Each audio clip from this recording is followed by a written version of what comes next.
Hello everyone and welcome to the next in our series of daily origami for YouTube. Today we're going to continue making some fun traditional projects, and this is one of my favorite because it's one of those action origami, which is always really fun to make, where you make something that actually moves. The jumping frog is a really good example of that. There's also a variation of the crane where when you pull on the head and tail then the wings flap, but this is a really cute version of a little bird that you can make drink from a little bowl of water. And it's just a neat kind of trick, sort of, that you can share with people. You just use standard square piece of paper, no scissors or glue. I'm going to be using standard origami paper, which is 15 by 15 centimeters. And then I'll let you guys know the dimensions of everything when we're finished. So I'm going to go ahead and start here by making my basic square base and then lead that to the bird base. So the beginning steps are pretty similar to a lot of other birds. I'm going to start off here with the color side facing down and fold in half both horizontally and vertically so that I know where my center is. And these creases will help us collapse the paper down into the square base. So I'll get both of these creases set. And then with the color side facing up, I can fold in half diagonally both ways as well.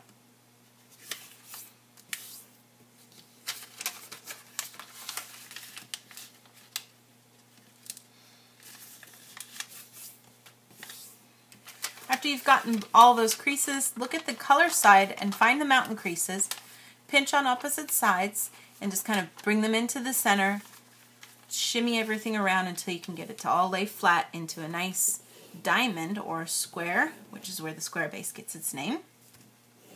Now we'll do the petal folds to get to the bird base. So by doing that, I'm going to take this outer right edge, fold right into the center.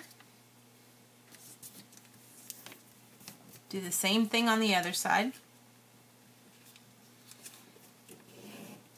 And then you can go ahead and take this whole flap here and fold right snug against those edges, keeping the center lined up when you do this, so you can get a good crease up here.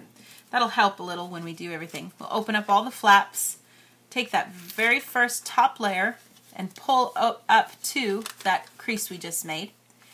And then we're just going to open everything out and smooth it out to make this really big diamond shape. And you'll have to reverse some of the creases as you do this. The bottom part's right, but the top part needs to be reversed.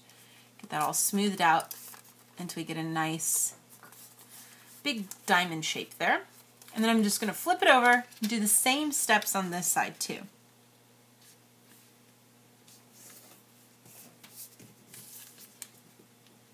Folding both sides into the center. And if you want, you can, fold this down again, or we can reverse it as we open things up too. Just get this part reversed to the top here. And then just kind of smooth everything out to let it lay flat.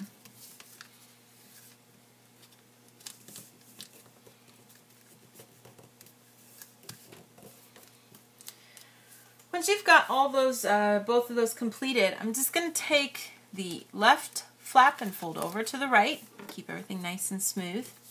Flip it over and do the same thing again. What we're essentially doing is just looking at the other sides of things here. We're just flipping over so we can look at everything on the other side.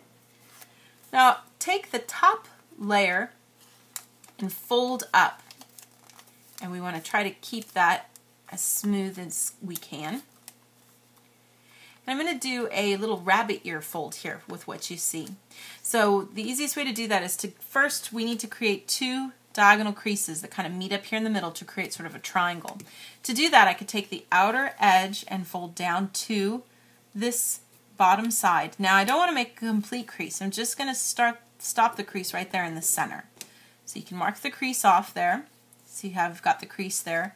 Then I could do the same thing on this side too, just folding down, making the crease stop right at the center, and that gives you then that kind of triangle right there in the middle. Now if I push on both of those into the middle, this top part follows along the edge and the crease we've already got, then I've got a completed little rabbit ear here. And I'm just going to go ahead and let it smush over to the right side. And then we're just going to take everything here and fold in half. And so that part that I just folded over, that rabbit ear, is now going to be sticking straight up. like so. So I've got these 2 layers of creases over here on the right. Now what I want to do is take this top part and create the head of my bird. Now you can choose how much and then the angle for the beak, of course, that you want. You want it to stick down just a tiny bit, of course, so you can kind of open this up and push on that mountain crease to reverse it, and then kind of pinch at the head, and then take the beak and choose an angle. You can have it kind of sticking out just a little bit. Get something that kind of looks like this. Then I also want to take this part here, and this is going to serve as the kind of bowl that the bird drinks from. I want to open up, there should be 3 areas here. There should be 2 flaps that are on the sides, and then this mountain fold in the middle. What I want to do is actually kind of open that up. So if you kind of open it from the bottom, get this separated down here, I want to smush on that so that it reverses down.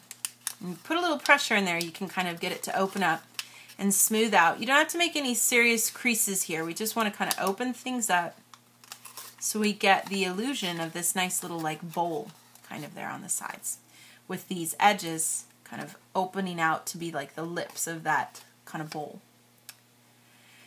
So that's sort of the basic finished piece. Now the way it works is you want to take and make sure that you pinch on these 2 pieces that you see in the middle. So I'm going to hold that with my left hand and make sure these 2 flaps on the sides are free. Then I'm going to use my index finger and my thumb to kind of stick into the pockets that you see here. Not the top part, but the second one right here. I'm going to do the same thing on this side. And then if you just kind of push up a little bit, you can then allow it to kind of lift it up high, and you'll notice how I'm trying to get this camera angle right. When I push up, the head comes down. So it looks like the bird is drinking water. And you can just kind of make him dive head first. Ah! No, I'm kidding. I think this thing is so funny and so cute. I can't wait to show it to my daughter. She's going to freak out. Super funny. So you can just push up and the head extends and dives down and then pull back down. So it's a very subtle kind of thing, but definitely sort of a fun action origami that you can use to entertain children and adults alike. I think definitely a fun thing to do. So the end dimensions for all this are, looking at 15 centimeters long,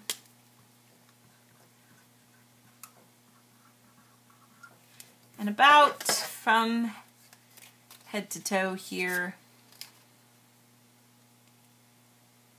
about 6 centimeters tall.